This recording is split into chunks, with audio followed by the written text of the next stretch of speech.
Well, Carter, it's a beautiful day in the great outdoors. Life's better outside. Absolutely, sir. And let's just try to frame our discussion a little broadly at the beginning. We have a lot of people who, most of us now, live in urban areas. Yeah, 85, 87% or so, yeah. Why should most of us who live in urban areas care what happens out in the country? First, just as a reminder, fish and wildlife belong to all of us. That's kind of a foundational precept of the North American model of wildlife conservation, the public ownership of these resources.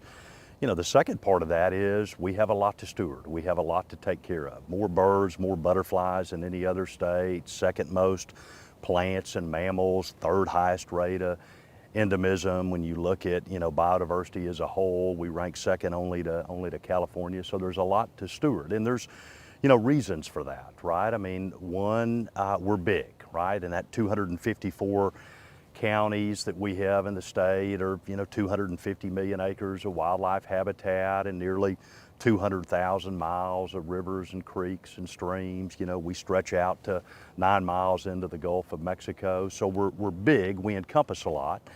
And then there's the kind of the accident of geography, right? We're situated at a really interesting part of the globe where all of these different ecoregions come together, roughly 12 in our state, from the southern foothills of the Rocky Mountains to the coast, the desert, the southern shortgrass, the subtropical area of the valley.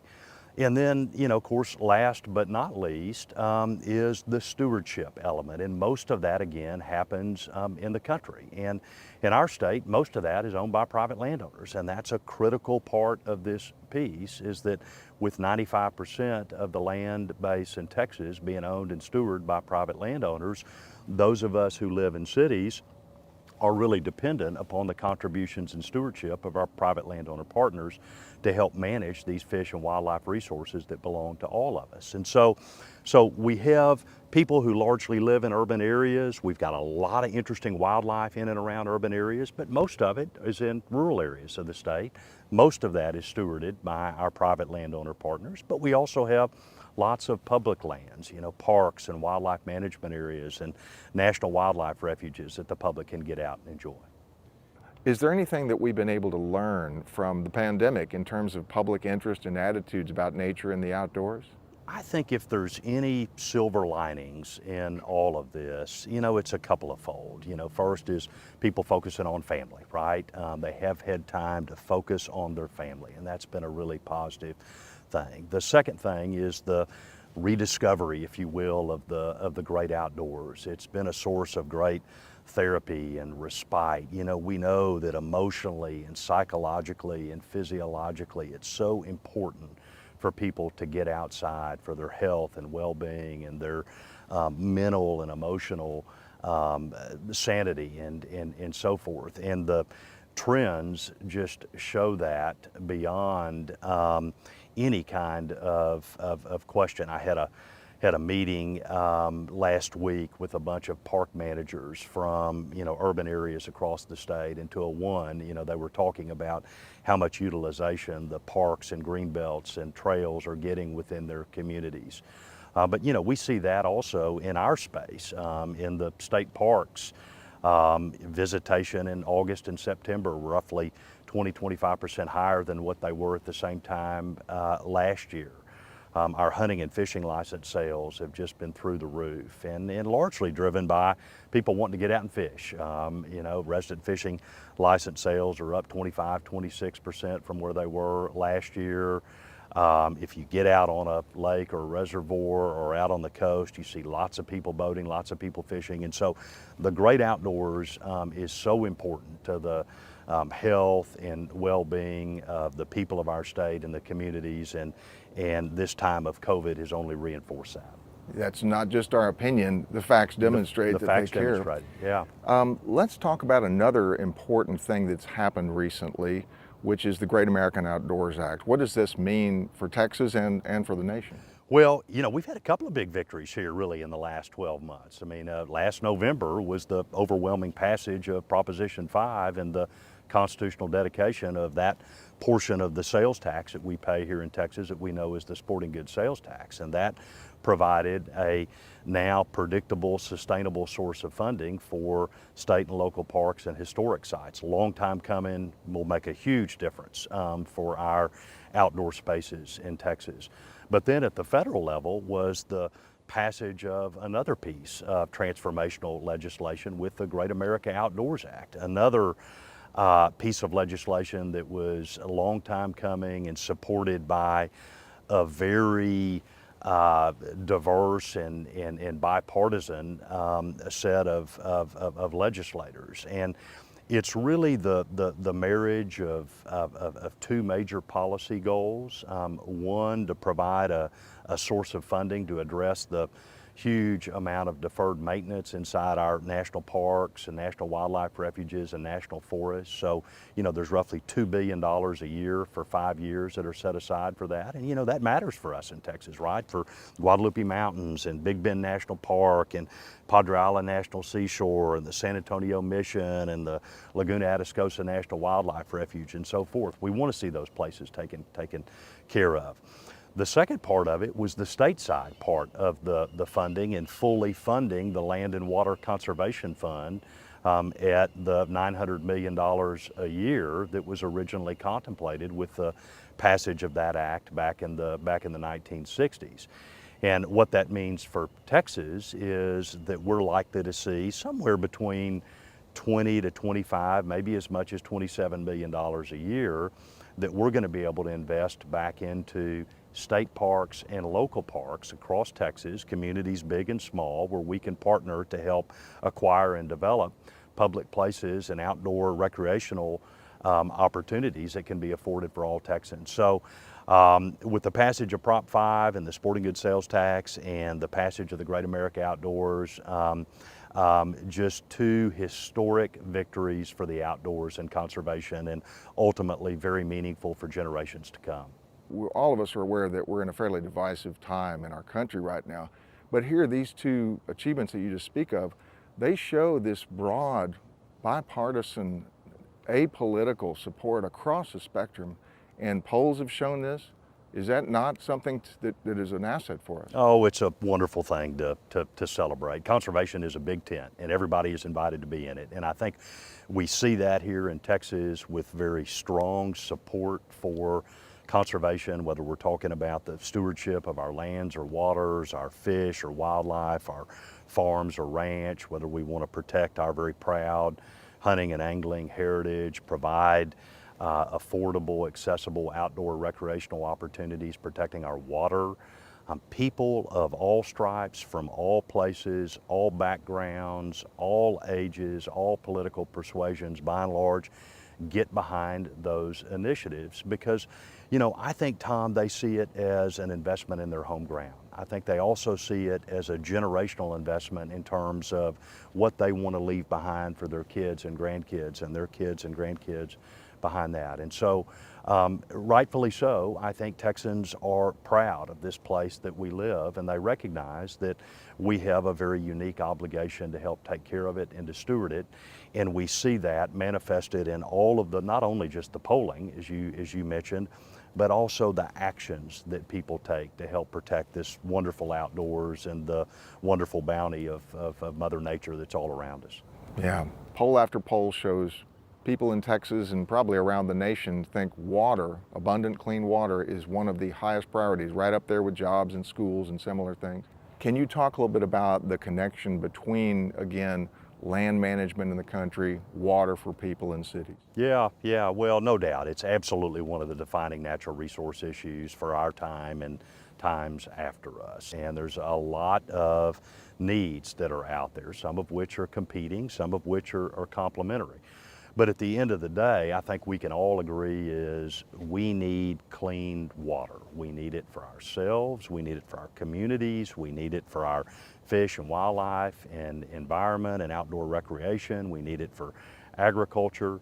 And if we're going to ensure that we have clean water in our aquifers and our springs and our streams and our lakes and our reservoirs and our bays, we've got to take care of the places that supply that water. The places where, as you know, President Johnson famously said, the first raindrops fall. And in Texas, again, that's largely on private lands. And so we need to be investing and partnering with our private landowners to help take care of the habitats that help absorb that rainfall, that recharge our aquifers and our springs, that line our creeks and rivers, and that play such a critical role in ensuring that we have not only a sustainable source of water, but that we have a high quality of water. A moment ago, we talked about the incredible wave of popularity that was demonstrated by the pandemic for nature and outdoor recreation. It was very promising. Right now, there's a big conversation going on in our culture about the tremendous outpouring of interest in more diversity and inclusion, business, government, across the board, and to welcome everybody into these spaces. Could you talk a little bit about that and why that has become such an important strategic? It's very topical, probably one of the most salient topics across the fish and wildlife and parks and conservation community is, you know, how do we attract a more diverse demographic to help get out and enjoy the great outdoors? How do we attract a more diverse demographic to get interested in the many professions that are involved in helping to manage and study and protect our fish and wildlife and parks? And so as a community, we're very focused on that, and that includes right here in Texas. And it really speaks to the issues of relevance and how we make sure that our important mission of stewarding these lands and waters and fish and wildlife parks matter to all Texans, and that these resources that we steward on behalf of all Texans are accessible to all Texans. And we believe very strongly that there is an inextricable linkage between people who use the outdoors and then ultimately people who choose to invest and conserve the outdoors. And if we're going to be successful in doing that in Texas, it's critical that we work hard to make sure that it is welcoming and inclusive for all. When most of us think about wildlife, we think about an individual species that we like, that we're interested in. But isn't it true that habitat is where it's at? That if you take care of the place where many creatures live, you're going to help all of them?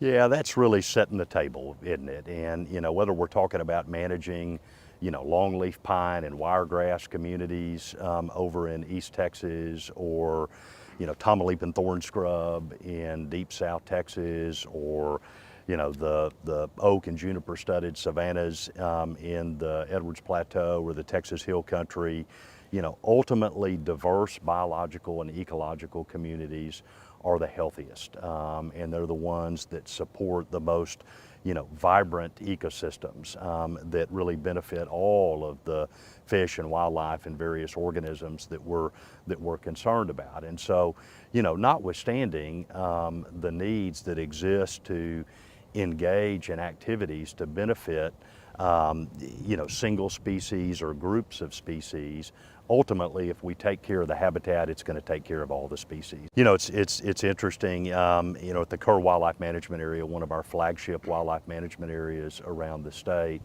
our biologists were able to demonstrate that good, healthy white-tailed deer habitat in the Edwards Plateau largely translates to good habitat for black-cap vireo, and black-cap vireos and other songbirds that depend upon similar habitats for their survival. And because of that, you know, we've come a long way in recovering, you know, a species that was formerly listed under the Endangered Species Act. So, you know, yes, ultimately we want to manage for a diversity of habitats, a diversity of species. It doesn't detract from the fact that, yes, there are going to be areas and we focus on waterfowl or deer or quail or turkey or golden cheek warblers or red-cockaded woodpeckers or a rare salamander that's dependent upon a unique spring system. But from a bigger picture, we're really focused on the health of all of our habitats that support this incredible diversity of fish and wildlife that we're blessed with living in and around in our state.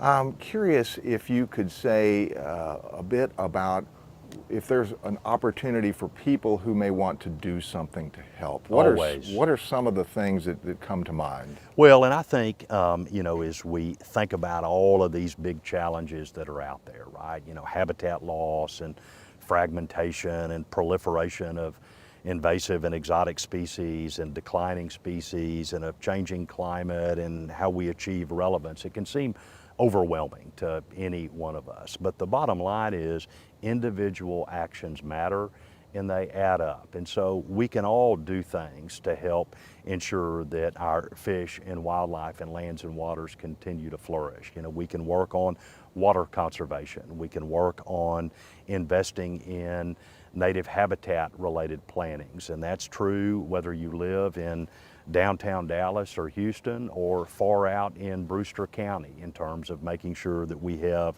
healthy native plants and plant communities to sustain habitats.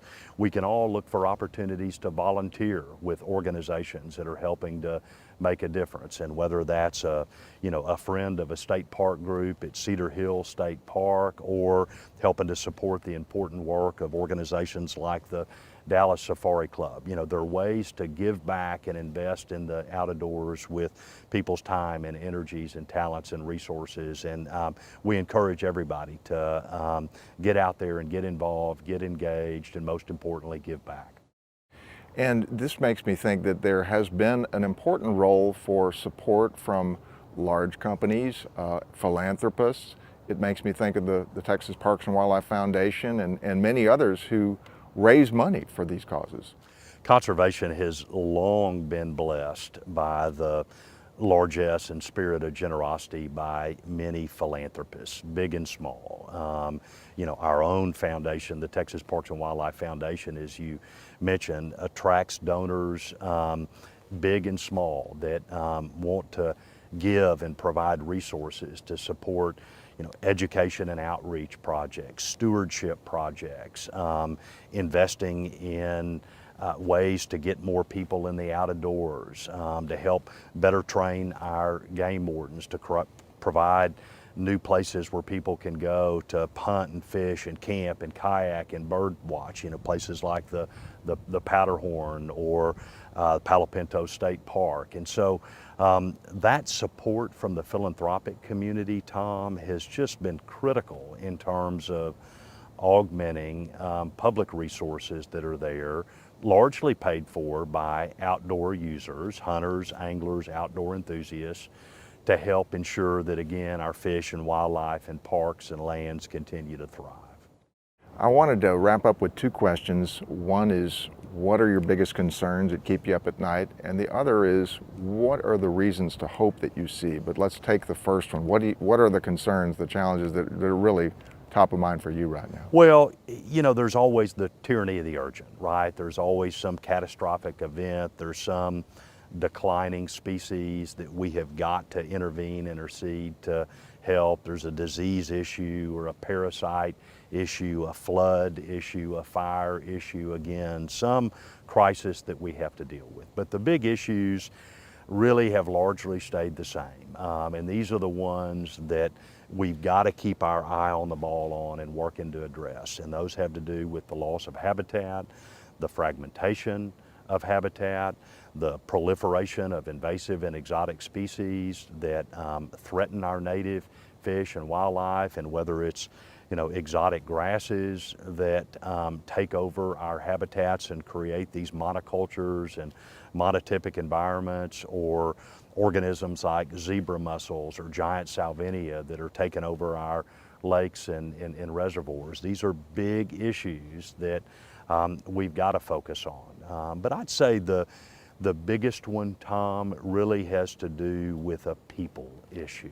We're a growing state, 29 million people and growing. And most of those people on a daily basis are largely disconnected from the outdoors. And so our work to ensure that there is a nexus, that there is a connection, that there is a portal, that there is an entry point is absolutely essential to the future of conservation. And if there's an issue that keeps me up at night, is how do we continue to do that, and how do we do that even better to make sure that these important goals and mission-related elements of conservation and stewardship and outdoor recreation ultimately not only are accessible to all Texans now and to come, but that they matter to all Texans now and to come.